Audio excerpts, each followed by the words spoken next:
आप सभी भाई बहनों का आध्यात्मिक ज्ञानात्मक चैनल की संध्या बेला ज्ञान कक्षा में एक बार फिर स्वागत है। आज की चर्चा का विषय है छोटी मृत्यु, बड़ी मृत्यु। देखिए, शब्द छोटी और बड़ी तो हमने रंगीन रंग से एक राशि स्थिति की ओर इशारा किया है, जबकि छोटी मृत्यु के साथ हमने मृत्यु शब्द को देखिए सफेद रंग से दर्शाया है। यानी कि ये एक ज्ञानात्मक स्थिति है, एक लाभदायक स्थिति है। और बड़ी मृत्यु के साथ हमने मृत्यु शब्द को देखिए, बड़ी शब्द को तो राशि स्थिति से ही दर्शाया है। ये राशि स्थिति का अभिप्राय आपके मेरे जीवन से भी है। देखिए, जब आप और हम कोई मैच खेल खेल रहे हैं, तो जब तक आप नॉट आउट हो तो आपको हमें देखिए एक विभिन्न प्रकार की स्थितियां को सेंचुरी बनाने की कहो या जो भी देखिए आपको उपलब्धियां हासिल करने के लिए आपको समय मिला है। लेकिन ये जो हमने बड़ी मृत्यु में मृत्यु शब्द को तो काले रंग से दर्शाया है। इस काले और सफेद रंग की स्थितियों का ही आपको हमें ज्ञान लेना है, और इसलिए हमने देखिए इन दोनों पंक्तियों के मध्य में एक सफेद रंग से एक ज्ञान संदेश शब्द लिखा है।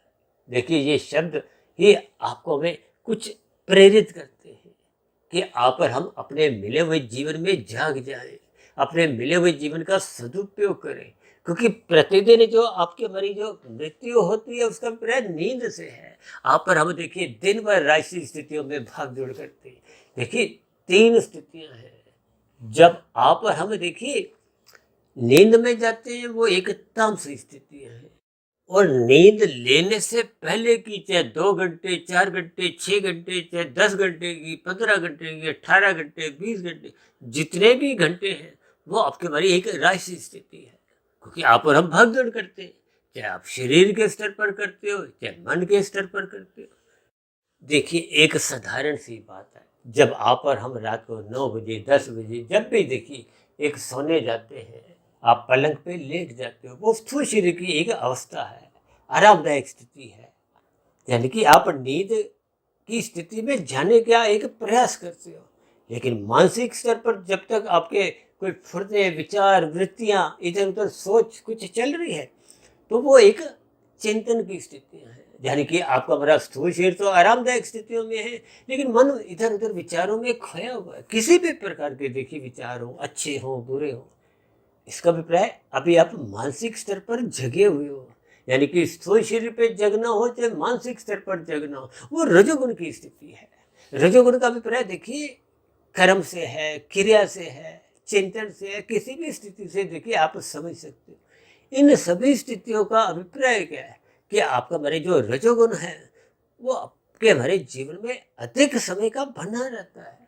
और ये जो हमने एक सोने के बाद जो एक जगने की स्थिति है, ठीक है, मृत्यु को हमने देखिए एक सफेद रंग से इस दृष्टिकोण से दर्शाया है कि आपको हमें नींद लेने के बाद जब आप और हम जगते हैं, देखिए कोई 4 घंटे की नींद ले, कोई 6 घंटे की, कोई 8 घंटे की, 10 घंटे की।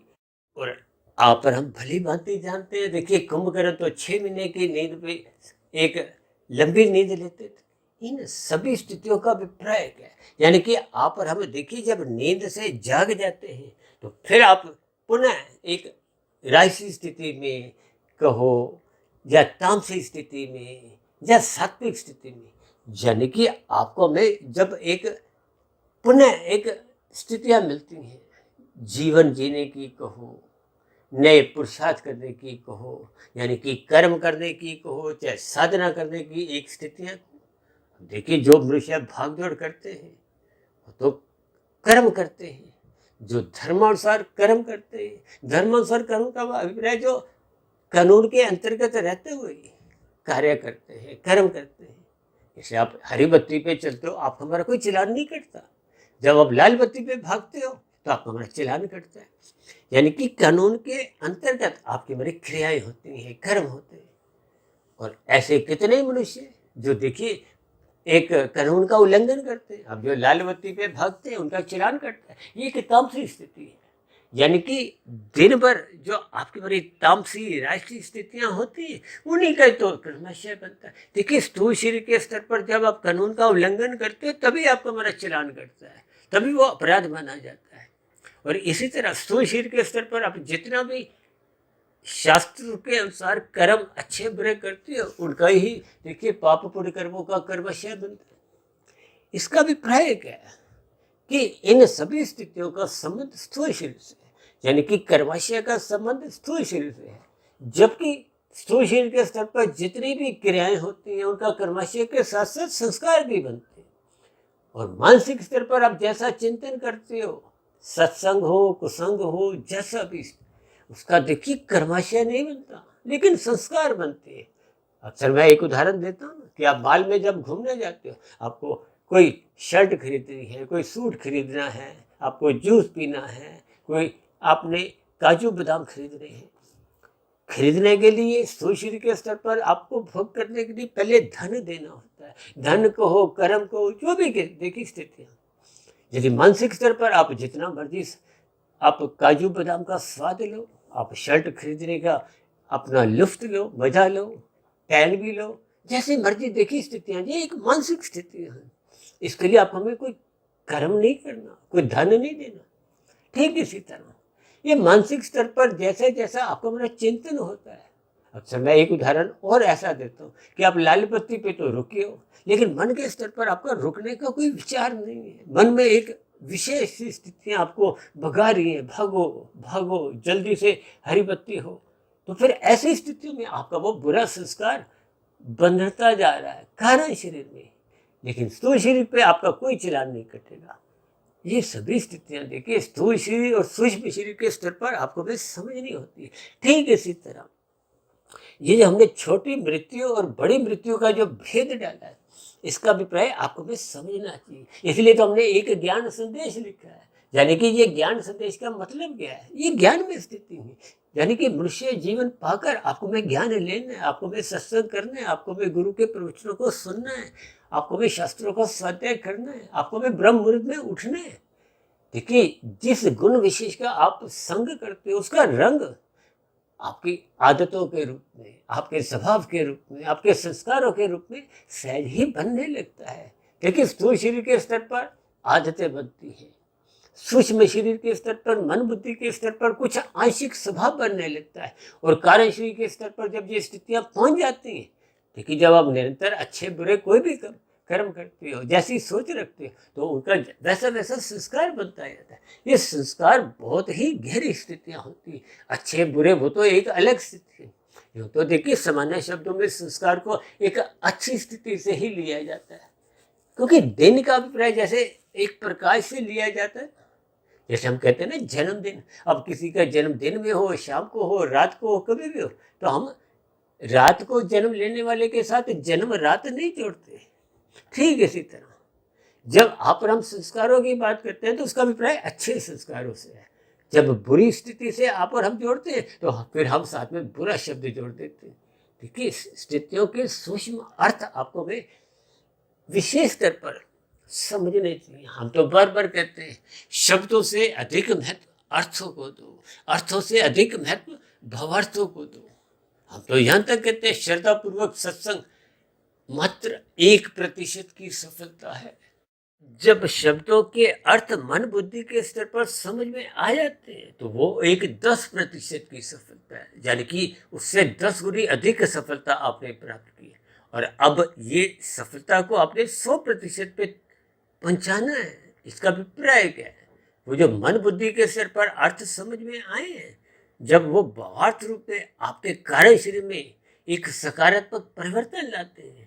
देखिए जब शास्त्रों का ज्ञान विज्ञान मनुष्य को समझ में आ जाता है, ज्ञान टिक जाता है। देखिए टिकना रुकना सब एक ही स्थिति है। रुका हुआ ज्ञान, टिका हुआ ज्ञान ही आपके हमारे जीवन में सकारात्मक परिवर्तन लाता है। और गहरे अर्थों में यूँ समझा जाए कि आपकी हमारी आत्मा तो पहले से ही ज्ञान स्वरूप है। और ये जो हम कभी कभी कहते हैं ना कि हमारी तो 2700 वीडियो हो गई, ये 2700 वीडियो हो, चाहे 27,000 हो, चाहे 27 लाख हो, ये भी कोई नया ज्ञान नहीं देती। और वेदों का ज्ञान, उपनिषदों का ज्ञान, ये विभिन्न प्रकार के पुराण, गीता और भी दर्शन शास्त्र जितनी भी स्थितियां हैं, सात्विक स्थितियां ग्रंथों की, ये कोई नया ज्ञान नहीं देते। ये सभी ज्ञान आपके हमारी आत्मा को पहले से ही है। क्यों? क्योंकि आपके हमारी सभी की ही आत्मा ज्ञान स्वरूप है। देखिए, ये तकनीकी स्थितियां जब तक आपको में समझ नहीं आती, और आत्मा और परमात्मा का देखिए सजातीय संबंध है। आत्मा का कभी भी संसारी रसगुल्लों में ये गंध, रस, रूप, स्पर्श, शब्द, इन 5 भोग्य विषयों में कभी भी कोई रुचि नहीं है। वो तो चेतन तत्व है। ये विषय भोगों की स्थितियां तो एक पदार्थों की स्थितियां हैं। ये संसार को हो, पदार्थ को हो, माया को हो, प्रकृति को हो, देखिए ये तो जड़ है। भले ही प्रकृति के 3 गुणों को नित्य कहा जाता है, लेकिन है तो ये जड़। जड़ का अपना अपना स्वभाव होता है। जैसे तमोगुण का अपना स्वभाव है, रजोगुण का अपना स्वभाव है, और सत्वगुण का अपना स्वभाव है। सत्वगुण को ज्ञान से, रजोगुण को क्रिया से, और तमोगुण को पदार्थों से जोड़ा जाता है। देखिए, इन सभी स्थितियों को आपको में क्रमबद्ध तरीके से ज्ञान पूर्वक समझना चाहिए। यही ज्ञान में स्थितियां जब आपको में समझ में आ जाती हैं, तो फिर आपको ये छोटी मृत्यु, बड़ी मृत्यु का बोध होने लगता है। देखिए, बड़ी मृत्यु को हमने जो मृत्यु शब्द काले रंग से इसलिए दर्शाया है, क्योंकि वो मृत्यु होते ही आपको में फिर कोई पुनः अवसर नहीं मिलता। जैसे देखिए, क्रिकेट में आप देखते हो ना, नॉट आउट को अगले दिन खेलने का अवसर मिलता है। आप ये भी समझ सकते हो कि आप और हम देखिए, जब नींद लेते हो, सुबह उठ जाते हो, तो आपको में पुनः एक नए दिन का एक अवसर मिलता है कि आप अपने जीवन में सकारात्मक परिवर्तन लाओ। सत्वगुण का संग करना आरंभ कर दो, गुरु के प्रवचनों को सुनना आरंभ कर दो, शास्त्रों का स्वाध्याय पढ़ना आरंभ कर दो, ब्रह्म मुहूर्त में उठने की अपनी एक स्वभाव संस्कार बना लो। ये सभी स्थितियां आपके मेरे आध्यात्मिक उन्नति के दरवाजे खोलते हैं। हम तो बार बार कहते हैं, देखिए, जब मनुष्य सर्वप्रथम पाप कर्मों से बचता है, तो राजसी स्थितियों में उसकी स्थिति बन जाती है। और जब ज्ञान और गहरे तल पर टिकता है, तो फिर वो राजसी स्थितियों से भी ऊपर उठते हुए सात्विक कार्यों में लग जाता है, परोपकार के कार्य करता है। भले ही आरंभिक स्तर पर परोपकार के कार्य सकाम भाव से होते हैं, जब ज्ञान परिपक्व हो जाता है, तो फिर वो परोपकार के कार्य जो सकाम भाव से कर रहा था, फल पाने की इच्छा से कर रहा था, अब वो निष्काम भाव से कर। यही कर्म योग की स्थिति है। इसी को ही भगवान श्री कृष्ण जी ने गीता में कर्म योग, ज्ञान योग, भक्ति योग की स्थितियां समझाई हैं। ये योगों की स्थितियां का मतलब कि जब आत्मा का परमात्मा को पाने का एक लक्ष्य बन जाता है, सुमुखता बनी रहती है।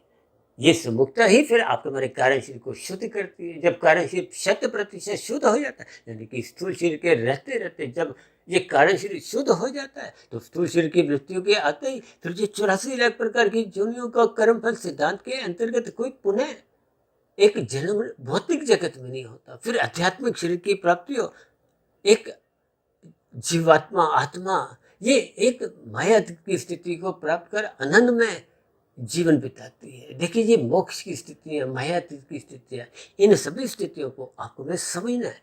अन्यथा ये जो हमने देखी काले रंग की जो एक मृत्यु की स्थिति दर्शाई है, ये एक स्थूल शरीर की मृत्यु है। इसके बाद की जो स्थितियां हैं, वो कार्य शरीर में बने हुए कर्माशय संस्कारों के आधार पे 84 लाख प्रकार की जोनियों के अंतर्गत, कर्मफल सिद्धांत के अंतर्गत आपको में नई जोनी में जाने पर प्रकृति विवश कर देती है। और ये जो काले रंग का अभिप्राय ये भी है कि अधोगति की स्थितियां, अधोगति का अभिप्राय नीचे की 80 लाख प्रकार की दंडमय जोनियां, उन जोनियों में तभी जाना पड़ता है जब आपका हमारे कर्माशय पाप कर्मों का अधिक अनुपात में होता है। क्योंकि मनुष्य जोनि तो पुण्य तभी मिलेगी जब आपके हमारे संचित कर्मों में मरते समय पुण्य कर्मों की प्रधानता हो, 50, 51, 52% कम से कम हो। और यदि ये स्थितियां कमजोर हो जाती हैं, देखिए, जो रजोगुण का संग अधिक करता है, उसका तमोगुण में बार बार गिरना बना रहता है, तो फिर ऐसी स्थितियों में कर्माशय बिगड़ जाता है, पाप कर्मों की स्थितियां अधिक अनुपात में पहुंच जाती। तो फिर जैसी जैसी अधिक अनुपात पाप कर्मों की होती है, उसी के आधार पे फिर नीचे की क्रमशः जोनियों में, देखिए, सबसे नीचे की जोनियां तो वनस्पति जोनी है, फिर कीड़े मकोड़ों की, कीट पतंगों की, फिर जल में रहने वालों की, फिर पक्षियों की, फिर पशुओं की, ये 80 लाख दंडमय जोनी है। इन सभी स्थितियों को ज्ञानपूर्वक आपको में समझना होगा। यानी कि आपके हमारी जो एक स्थूल शरीर की मृत्यु से पूर्व ही हम अपनी छोटी मृत्यु, यानी कि प्रतिदिन जो आपको हमें एक अवसर मिलता है जीने का, कर्माशय सुधारने का, कर्म योग में आने का, भक्ति योग में स्थित होने का, इसका आपको मैं लाभ उठाना चाहिए। यही एक ज्ञान संदेश है, यही आपकी हमारी एक छोटी मृत्यु है। इन सभी स्थितियों को ज्ञानपूर्वक आपको में समझना होगा और अपने मिले हुए जीवन का सदुपयोग करते हुए अपने जीवन में सात्विक स्थिति मजबूत करनी होगी। तो ऐसी सभी सात्विक शुभ स्थितियां आपके हमारी मजबूत हो, इन्हीं शुभकामनाओं के साथ चर्चा विशेष का भी विश्राम देते हैं। कल सुबह फिर मिलते हैं ब्रह्म मुहूर्त ज्ञान उपदेश कक्षा में। तब तक आप अपने आध्यात्मिक मित्र सुधीर भाटिया फकीर को इजाजत दें। फिर भी आज की वीडियो संबंधित कोई बात आपको समझ नहीं आई हो, या अच्छी नहीं लगी हो, या मेरी कही गई बातें आपको तर्क संगत सही नहीं लगी हो, या कही गई बातों पर ही आपकी किसी प्रकार की कोई आपत्ति हो, तो आपके प्रश्नों का, सुझावों का और शिकायतों का नीचे दिए गए कमेंट्स बॉक्स पर सदा ही स्वागत है। आप सभी भाई बहनों को बहुत बहुत शुभ रात्रि और अपने जीवन का सदुपयोग करने के लिए, सात्विक स्थिति मजबूत करने के लिए, ब्रह्म मुहूर्त में उठने के लिए मेरी ओर से बहुत बहुत शुभकामनाएं। इस वीडियो विशेष को ध्यानपूर्वक सुनने के लिए आप सभी भाई बहनों का बहुत बहुत धन्यवाद।